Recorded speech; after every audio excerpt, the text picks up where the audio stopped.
Let's just take a moment and do a nice big breath in. Suspend your breath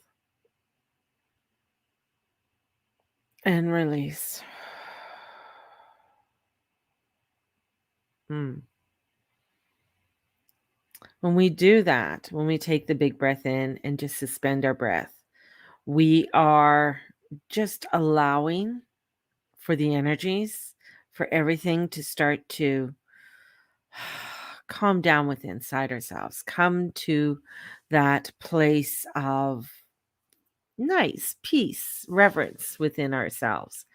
And today is Saturday. It's Saturn's day. And Saturn's sitting up there in Aquarius and just waiting, just waiting to meet with Venus and Mars. Venus and Mars are making a little square over to Uranus. And Uranus is this Ornus, I think his name was in Greek mythology. And he was part of what they called the God realm on the other side, the realm of the gods. You could not see the gods. You knew the gods were there. You knew when the nighttime came and the stars were bright that that must be the God realm. So they knew that God, or they felt like God, our ancient ones, was shining down upon us and watching over us. And they paid attention.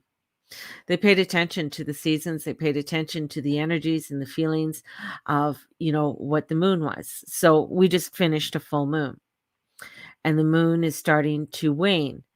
And our ancient ancestors would really feel into the energies to know the ebb and the flow of the earth, of the if they lived by the ocean, the tides.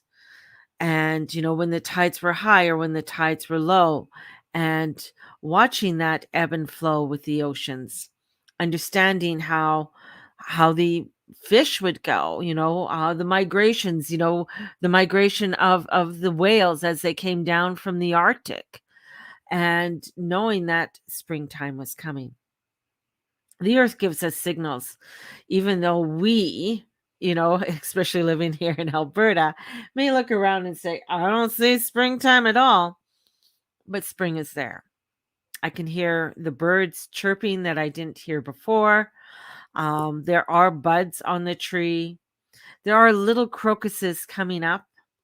And in some places, people have daffodils. So spring is here. Spring is coming.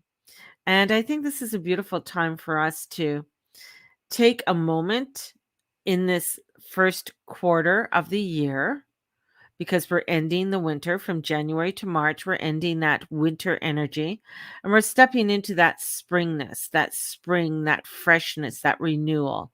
And spring brings in it, crazy weather as well. So we come into March and we're coming into that in between time. And it doesn't really get settled until we get into the Taurus energy. So when it gets to be, okay, here we are, we're in spring, right? We're coming into spring, and then it gets kind of crazy again as we go into, from spring into the summer season. So right now, we are going through some transitions. We are going through a time from changing from one season to another season. And I find it amazing when I look and I, watch my history channel. And I mean old history, like the history channel of watching of our Neolithic and ancestors, on how they watched things. Like there were people, even, like we think that they were stupid or they didn't know anything. They are there's an area in England and it's called, now I got to get it right. Um I got to find it's an area where it looks like the moon. There's pockets. It looks like, these pockets of that were dug up, and These were dug up by the Neolithic ancestors. And these ancestors knew,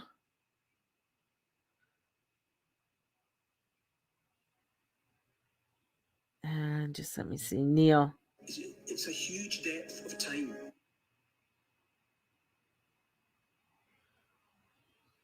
And it's very cool. I want to get the name right.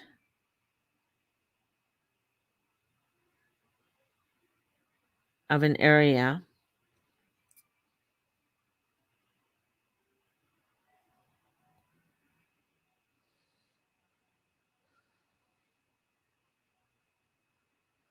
Anglo-Saxon.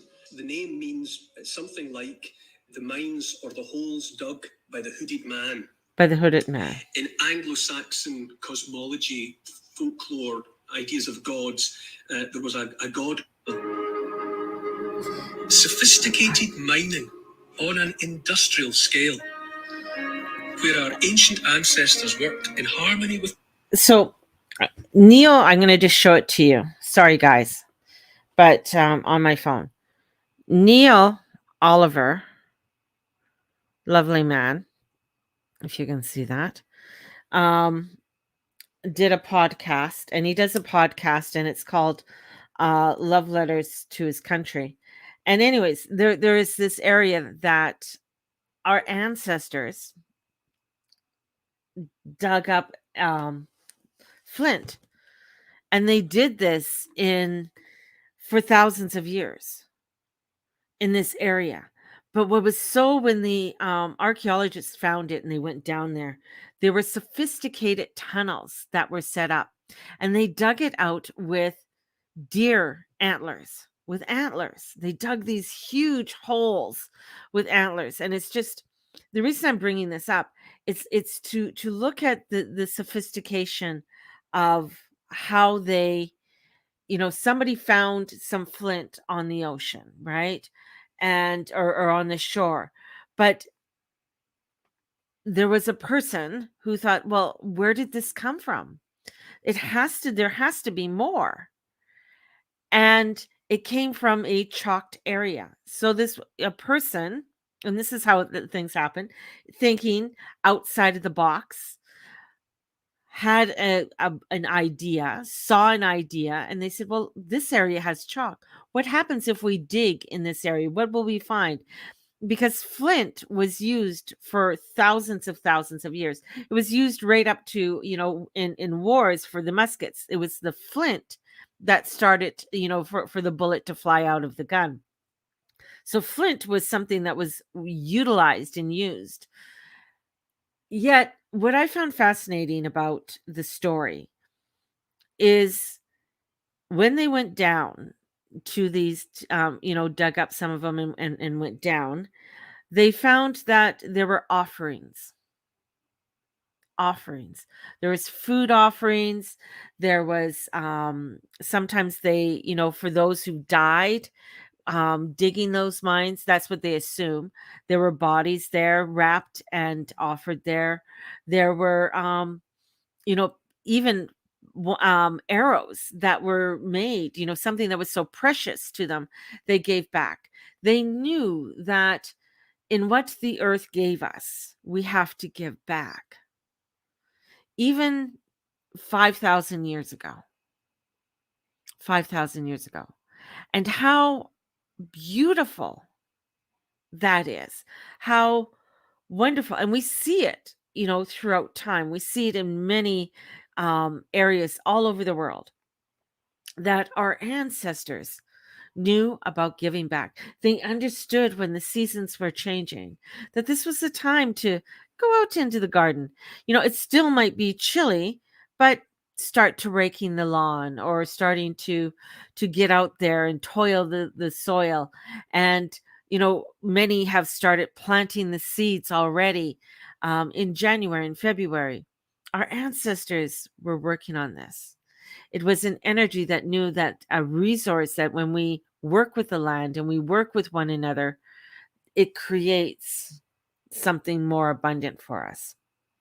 And I feel like, especially with the moon in Libra all weekend, It is bringing in that balance and that relationship, and a relationship that we need to take more serious within our lives, of how we are giving back to our land, to one another.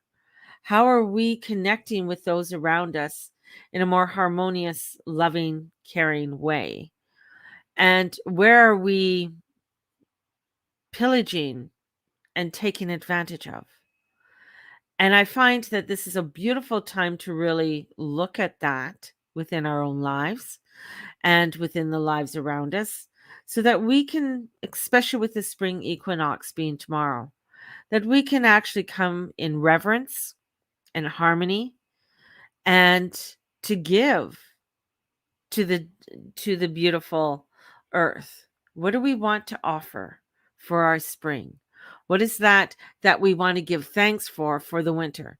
Now I know many of you are like, oh my God, it's been a horrible winter. There's been a lot of snow. But what does that snow and what does that energy do, or that moisture do to the land? Is taking into it, being into a positive way or some positiveness with it. Is this something that we need to start paying more attention to? And I know I'm not one who loves snow. I'd rather have springtime and early summer now. Now that I've gotten older, I don't want hot heat unless I'm at a beach and there's actual water there. But I feel like this is even when we're watching, the moon or the sunrise, and where the sun is rising and how it's rising in the morning, paying more attention to that, and where the sun is, the sun is higher up in the sky than it, is in wintertime. It's bringing in that heat. It's bringing in that change of time and season. So take some time between now and tomorrow with the summer or with the spring equinox, and give thanks. Give thanks for all that you have. Give thanks for the winter, for what it has given to you, because the winter is time to slow down. That's the time when um, our ancestors uh, got things done. That's when they did their repairs. That's when they, repaired things, whether it was machinery or parts of their home, or they made sure that, there was plenty of food stored up. Was a time of reflection. Now that spring came in, and many times, the food that they had was like, whoa, thank God spring's here, because we're going to have some fresh berries. We're going to have some fresh herbs that are going to come in, that we are going to begin to embrace and enjoy. Enjoy. So begin to enjoy this time. Begin to step into this newness, this beautiful energy that's going to be very transformational for us. And find that balance, which Libra is, in harmony as the moon goes into Aries tomorrow. At exactly 0 degrees, 00, it will be spring. So we're going to step into that newness, that abundance of transformation. And let us look into our own lives of the beauty and abundance and transformation that we are all heading towards. So have a blessed Saturday. Enjoy your day. Take a look around to see where you can find that harmony in your life, and where you can find the trees budding around you.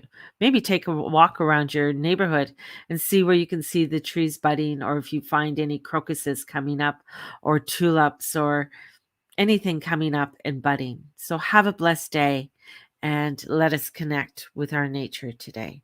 Blessed be everybody, and we'll talk to you tomorrow. Bye-bye.